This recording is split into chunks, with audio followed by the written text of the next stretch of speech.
अलका सैनी जी की कहानी बदलते रिश्ते। आइए सुनते हैं कलर्स ऑफ लाइफ में।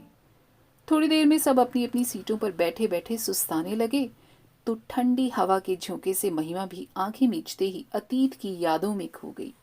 जब वह राजकीय महाविद्यालय में पढ़ती थी और उसके बीए द्वितीय वर्ष का परिणाम आने वाला था, हर बार की तरह उसे इस बार भी पूरा विश्वास था कि वह कक्षा में प्रथम ही आएगी।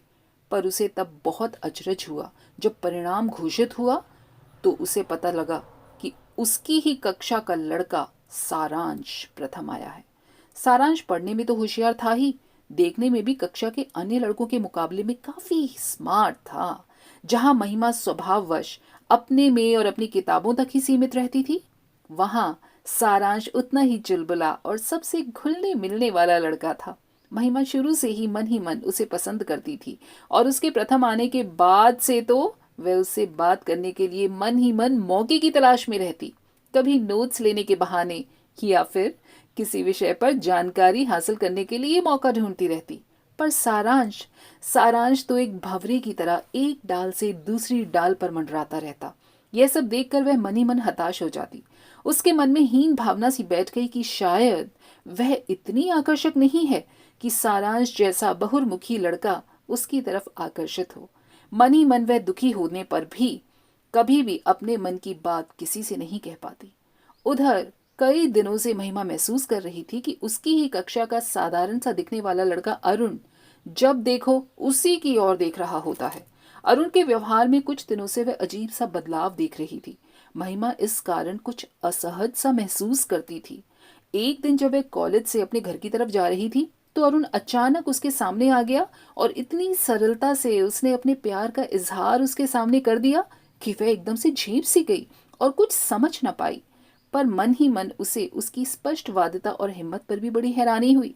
उसे अरुण की आंखों में अपने लिए वही प्यार दिखाई दे रहा था जो वह सारांश की आंखों में देखना चाहती थी।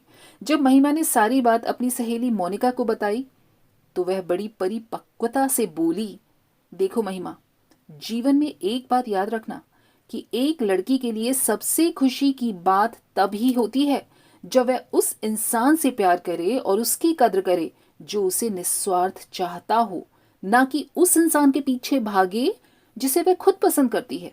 ये प्यार नहीं होता, बल्कि मात्र कच्ची उम्र का आकर्षण भर ही होता है। महिमा को भी अरुण की सादगी और भोलापन भाने लगा। जब उसके कॉलेज के अंतिम वर्ष की परीक्षाएं चल रही थी तो अरुण ने महिमा के सामने शादी का प्रस्ताव रख दिया।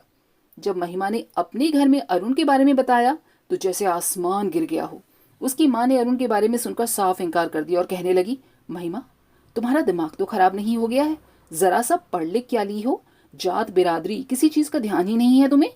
उसके घर का वातावरण, रहन सहन कुछ भी तो हम लोगों से मेल नहीं खाता है। जात बिरादरी में हमारी क्या इज्जत रहेगी? जब महिमा ने अरुण को घर में हुए हंगामे के बारे में बताया तो अरुण का दिल टूट गया। उसकी दीवानगी तो किसी मजनू से कम न थी। महिमा अरुण के बर्ताव को देखकर डर गई कि वह कहीं कोई अनर्थ ही न कर बैठे। उसे भी इतने दिनों में उसका साथ एक लगाव पैदा हो गया था, इसलिए वह उसे किसी कीमत पर भी दुखी नहीं देख सकती थी। आखिरकार बहुत सारे हंगामों के बाद वे दोनों विवाह बंधन में बंध ही गए। वे दोनों एक दूसरे को पाकर बेहद खुश थे, परंतु जात बिरादरी का भेद दोनों की आपसी खुशी और शांति भंग करने पर तुला था। महिमा जब भी अपने मायके की तरफ के किसी प्रोग्राम में शामिल होने जाती तो उसे और उसके पति को नीचा दिखाने की कोशिश की जाती और कोई न कोई व्यंग बाण सुनने को मिल जाता। महिमा मन ही मन खून के घूंट पीकर रह जाती।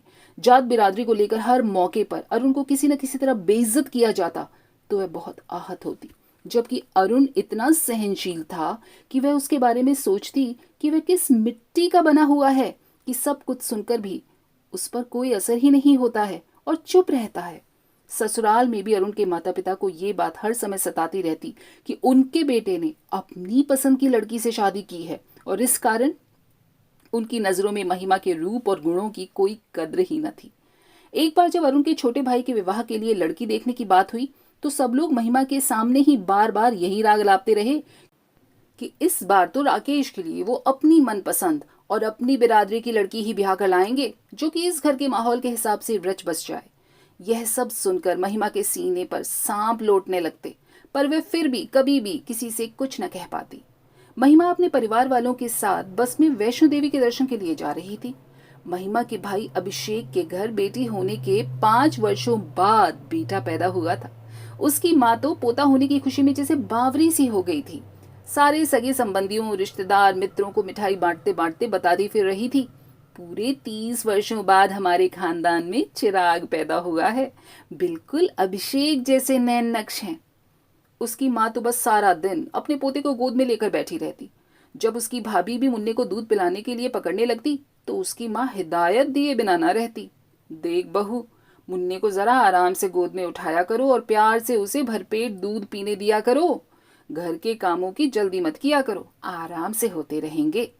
जब अभिषेक का बेटा 6 महीने का हुआ तो उसके मुंडन के वास्ते उसकी माँ ने वैष्णो देवी जाने की अपनी मन्नत की बात की तो उसके भाई ने सब घर वालों के लिए एक मिनी बस का इंतजाम कर लिया था। वैसे भी वह घूमने फिरने का कुछ ज्यादा ही शौकीन था।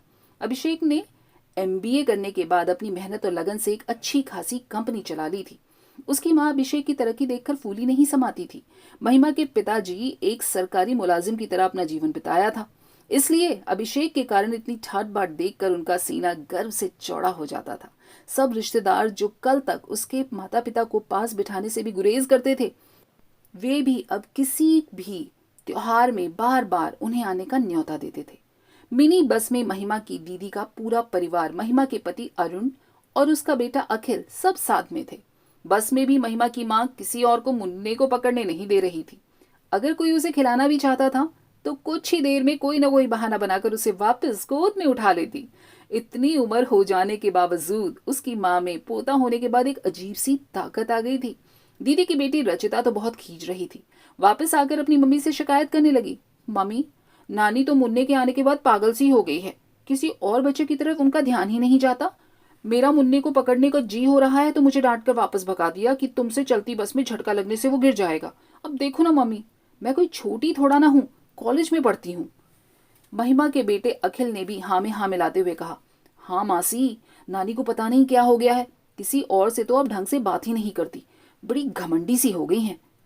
महिमा की दीदी सुमन ने उसको डांटते हुए कहा, चुप करो, नानी को ऐसे थोड़ा ना बोलते हैं, अभी मुन्ना बहुत छोटा है इसलिए कह रही हैं। तुम लोग सब आराम से अपनी अपनी सीटों पर बैठकर थोड़ी देर सो जाओ, वरना इतना लंबा सफर तय कैसे होगा। तभी महिमा का बेटा अखिल मम्मी मम्मी कहता हुआ आया। मम्मी, आपको पापा कब से नीचे चाय पीने के लिए बुला रहे हैं?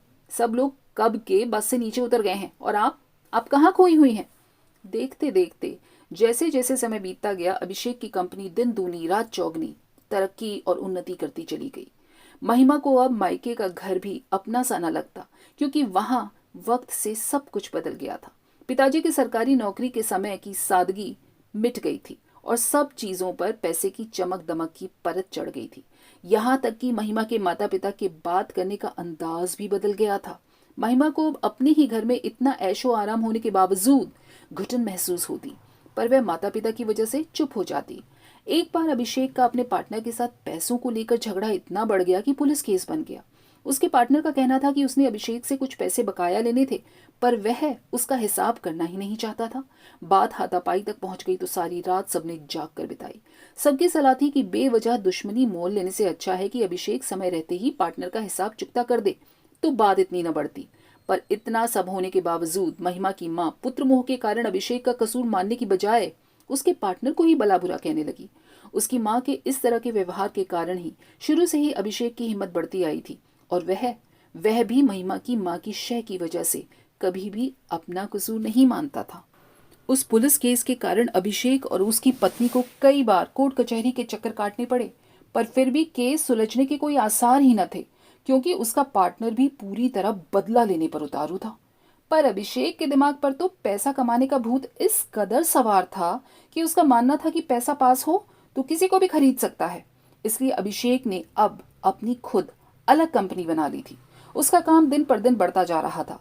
महिमा के भाई की तरक्की की बातें यहाँ तक कि उसके ससुराल तक पहुंच गई थी। सब लोग अभिषेक से बहुत प्रभावित थे। अब उसका रहन सहन सब कुछ तो बदल गया था। महिमा के ससुराल में तो अभिषेक के मुकाबले का कोई भी नहीं था। आए दिन नई नई गाड़ियां खरीदना अभिषेक का शौक था। महिमा के घर के पास ही उसकी सहेली अदिति रहती थी, जो उसके ही घर पर अभिषेक से मिल चुकी थी। उसके कानों तक भी महिमा के भाई की शान शौकत की बातें पहुंच गई। एक दिन तो बहुत अजीब बात हुई जब अदिति महिमा के पास नौकरी की सिफारिश करने पहुंची और कहने लगी, महिमा, तुम्हें तो पता है कि मेरे पति का काम कुछ खास चलता नहीं है, इसलिए आजकल बड़ी दिक्कतों का सामना करना पड़ रहा है। मैं भी घर पर बैठे दिन भर बोर हो जाती हूँ। यदि तुम अपने भाई को मेरी सिफारिश कर देती तो तुम्हारा बड़ा एहसान होता। महिमा भी बचपन से पढ़ने लिखने में होशियार थी और साथ साथ खुददार भी थी, इसलिए वे किसी तरह भी अपनी भाई से कोई एहसान नहीं लेना चाहती थी।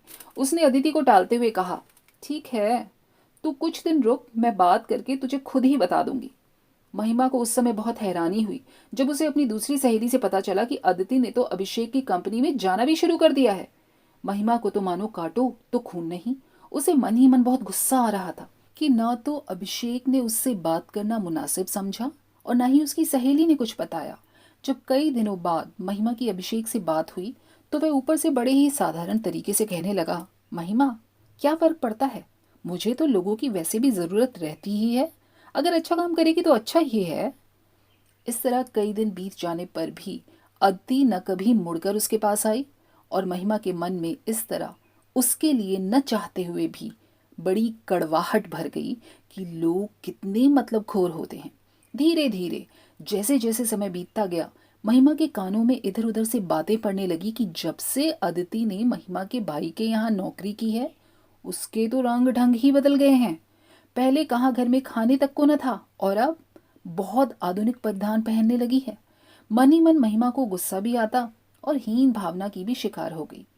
तब तो महिमा की बर्दाश्त भी खत्म हो गई जब उसके कानों में ये बात पड़ी कि अभिषेक अदिति को उसके घर तक छोड़ने आया है। आए दिन अदिति के बारे में कोई न कोई नई बात सुनने को मिल ही जाती थी कि महिमा के ये सब सुन सुनकर कान पक गए। वह इस बात से हर समय बेवजह परेशान रहने लगी। महिमा को पता था कि अभिषेक बहुत ही व्यवहारिक इंसान है। शादी भी उसने माता पिता की पसंद से की और कभी किसी लड़की की तरफ आंख उठाकर तक न देखता था। इस मामले में वह बहुत सख्त मिजाज भी था। कई बार उसके मन में आया कि वह अभिषेक से इस बारे में बात करे, मालूम करे कि वह उसकी किसी बात पर ध्यान नहीं देगा, क्योंकि उसके दिमाग पर तो आजकल पैसा चढ़ा है। अभिषेक महिमा से 3 साल छोटा था, फिर भी वह महिमा को मौका मिलने पर कहने से कसर नहीं छोड़ता था कि तुमने इतना पढ़ लिख कर कौन सा तीर मार लिया, और उसका मन ही मन मजाक उड़ाया करता था। जबकि बचपन से महिमा अभिषेक से हर लिहाज में, यहाँ तक कि पढ़ने में भी काफी आगे थी। इस कारण वह उसे अपने सामने नाकामयाब ही समझता था। बात उस समय बहुत बढ़ गई जब उसके बेटे अखिल ने आकर एक दिन रात के समय बताया, मम्मी, मामा मामी बच्चों के साथ अदिति आंटी के घर आए हुए हैं। देखो मम्मी, हमारे घर तो कभी आते ही नहीं है। महिमा से रहा नहीं गया कि आज अदिति उससे ज्यादा उनकी अपनी हो गई, तो उसने उसी समय अभिषेक को फोन कर दिया। अभिषेक, तुम्हें अपनी इज्जत का तो बिल्कुल ख्याल नहीं आया। अदिति को नौकरी पर रखने से पहले भी तुमने मुझसे पूछना भी जरूरी नहीं समझा। मैं कब से तुम्हारे साथ बात करना चाह रही हूँ। अदिति और उसके पति को आसपास के लोग पसंद नहीं करते। उसका चाल चलन भी कुछ ठीक नहीं है। तुम्हें लोग खामखा उसके कारण बदनाम कर रहे हैं भाई। मैं तो यह सब सुनते सुनते तंग आ गई हूँ। तुम भगवान के वास्ते उससे दूर ही रहो। बस इतनी बात सुननी क्या थी कि अभिषेक तो बहुत भड़क गया और वहां से उल्टे पांव घर लौट गया। महिमा की माँ को जब ये सब बातें अभिषेक ने बताई तो हमेशा की तरह माँ ने अभिषेक का ही साथ दिया और महिमा को कसूरवार मानते हुए उससे बात तक करना बंद कर दिया। इस बात को जब 3-4 दिन बीत चुके थे तो अभिषेक काफी बीमार हो गया। जैसे कि पहले भी जब उसका पार्टनर के साथ झगड़ा हुआ था तब भी वह काफी बीमार हो गया था और उसे अस्पताल में भर्ती करवाना पड़ा था।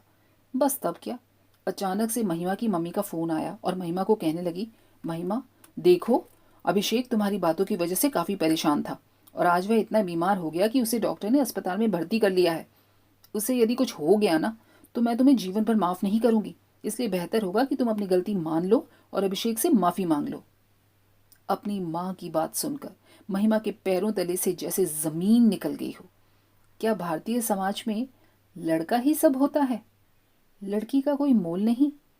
औरत को बार बार अपने औरत होने का मोल क्यों चुकाना पड़ता है? मायका हो या ससुराल, पुरुष प्रधान समाज में औरत को ही क्यों अग्नि परीक्षा से गुजरना पड़ता है? उसे रह रहकर पुत्र मोह के कारण भरी सभा में द्रौपदी चीरहरण की बातें याद आने लगी। क्यों बार बार औरत के सम्मान का चीरहरण होता है? दोस्तों, कैसी लगी आपको ये कहानी बदलते रिश्ते? कमेंट करके ज़रूर बताइएगा। और अगर पसंद आई हो तो लाइक और शेयर करने में बिल्कुल भी कंजूसी न कीजिएगा। चैनल सब्सक्राइब कर लीजिए अगर नहीं किया है तो। फिर मिलेंगे अगली बार ऐसी ही दिल छू जाने वाली, आंखें खोल देने वाली कहानियों के साथ, निकाल कर उन्हें साहित्य के पिटारे से बाहर। तब तक अपना और अपनों का दिल से, ईमानदारी से ख्याल रखिए। स्वस्थ रहिए, मस्त रहिए, अपने रिश्ते निभाते रहिए। नमस्कार।